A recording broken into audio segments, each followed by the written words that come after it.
If you are one of those bland persons who says Star Trek Into Darkness was an awesome movie, you are not going to like this review, so you really should turn it off now. If not, let me tell you why, in my opinion, this movie has officially beat Star Trek V: The Final Frontier as the worst movie of the Star Trek franchise ever. I'm including the next-gen movies too, yes. Ooh, this is exciting! First of all, I should say that I understand why non-Trekkies, aka mass audiences, would like the movie.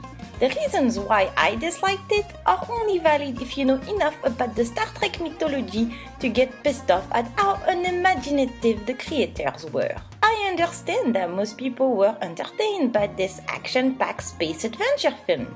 But to jump to such things as calling it the best Star Trek movie ever, this is just being plain on insulting. And here is why. When you are getting to work with a universe as rich as Star Trek, how can you be so unimaginative? To a point of no return. Why would you recycle not storylines but literally scenes and dialogue from previously made movies and TV episodes? Mostly the Wrath of Khan, but not only. Reenacting scenes from old movies or drama schools exercises, not something you charge people to see. Are you thieves? Or are you just being lazy? We have seen this before.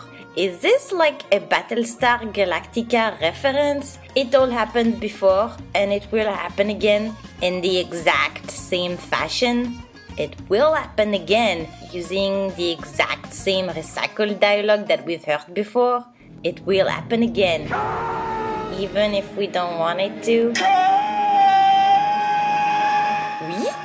Rebooting this franchise and creating an alternate timeline was pretty bold, but the 2009 movie did it in a very smart way, which makes this new film an even bigger disappointment. We know they can do it right. We know they can make an entertaining movie accessible by anyone who's never watched Star Trek while still not pissing off the hardcore fans, therefore making it a movie enjoyable by all. Yet, we get Into Darkness. The 2009 movie had more subtle references, like Kirk eating an apple during the Kobayashi Maru test, or a tribble simply sitting there in the background. Yes, there is a tribble in the 2009 movie. I wonder how many people noticed that one. Or the most commonly known red shirt getting killed first. In this second movie, we are bombarded by cliché references that are no longer funny because of the amount that is being imposed on us. We got it about the red shirt already. Even Chekhov gets it. This would be a good moment to point out that I am not in any shape or form blaming J.J. Abrams for my growing anger towards the second movie. He was much more involved in the first movie's writing process. Not so much in the second one, and we can feel the difference. It's okay, JJ, I understand. I too was more into Star Wars when I was 12 years old. So bottom line, there is a lot of things I did not like in Star Trek Into Darkness. For example, the opening scene. Maybe it is just a matter of taste, but I did not like the way everything looked.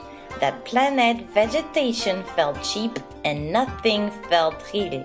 Especially the volcano, in which you can just go for a walk. And don't get me started on the Prime Directive bullshit. But let's talk about the plot. In this alternate timeline, after the destruction of Vulcan, you got a mean and angry Starfleet general who wants to go to war with the Klingons because he thinks the war is inevitable. And since the Vulcans are no longer there to tell him to calm the hell down and be prosper, the mean-ass general starts pooling resources to turn Starfleet into a more militarized organization. So far it makes sense. In doing so, he accidentally stumbles upon the Botany Bay and I guess realizes those popsicles are more advanced human beings, so he wakes only one up and he's like, help us build more advanced weapons or we'll kill the rest of your people. evil dumbass. So Cam does it. He helps the Minas general to build an evil enterprise. It's evil because it's bigger, darker, and it was made solely for combat. But then something happens that leads Khan to believe that the general killed his people anyway, so Khan gets pissed off and starts an anti-Federation crusade. He blows up that building in London where they were building secret weapons, using some random asshole whose sole purpose is to show that Khan's blood has magical properties. And then he goes to kill the leaders of the Federation, but doesn't get them all because Kirk was there, and you can't kill your protagonist even when he's not really a protagonist anymore. And then Khan escapes to Klingon territories, and it's too complicated. I don't like things that are complicated. I am French. I watch all my movies drunk. I like my movies' plot to be simple and straightforward. When they are not, I have to start asking myself questions like, does the Minas General nuke Khan hit his people in the torpedoes? Why is Kirk enjoying hitting people, especially when it is obviously having no effect? Why is the guy letting him hit him? Why doesn't anybody find it strange that the guy is letting him? When did Klingons started dressing like 14th century Frenchmen? Why is Khan making such a big deal of revealing his name to Kirk and Spock? It doesn't mean anything to them, just to the the audience. You get the point. And this is not good, because I literally start talking to myself and my psychiatrist says it's not mentally healthy to do that. You're fucking with my mental health, Star Trek Into Darkness, and I don't have much of it to begin with. Not cool. I'm sorry. All that being said, I am a positive bitch. So let's end this rambling with some of the things I did like in the movie. I liked the way they go into warp. It is a great visual that combines the fun adventurous feel of the previous movie with the stylistic of the old Star Treks. I liked the humor in the Kirk Uhura Spock triangle because it is new and it fits to the new timeline's direction the story took in the last movie. They are not remade scenes or jokes. It is fresh, not French. I like fresh, not French. The humorous bit with Scotty are good too. I also like the evil enterprise and the sounds it makes. Thrilling! The acting overall was very solid, and I especially enjoy Benedict Cumberbatch, which is surprising because I'm French and I naturally have an anti-bias towards British people. But I liked his portrait of Khan. He did a great job. His acting is flawless, except he does not look like Khan.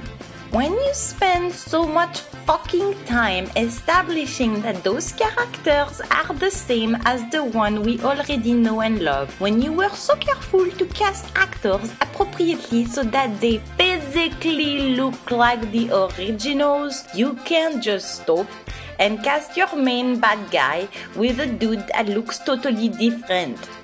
Was it just to keep us guessing as to who he really was? Yeah, sure, if you had cast a charismatic Mexican guy for the part, everybody would have known who he was for sure. So you went with a pretty Brit with piercing blue eyes instead? It does not work. It is lame. Morons. Oops, I guess I ended on a negative note after all.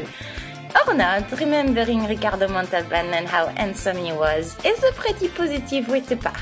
Remember, this is just my personal opinion. Free speech! Don't take my word for it. Make up your own damn stupid minds. Thank you for watching.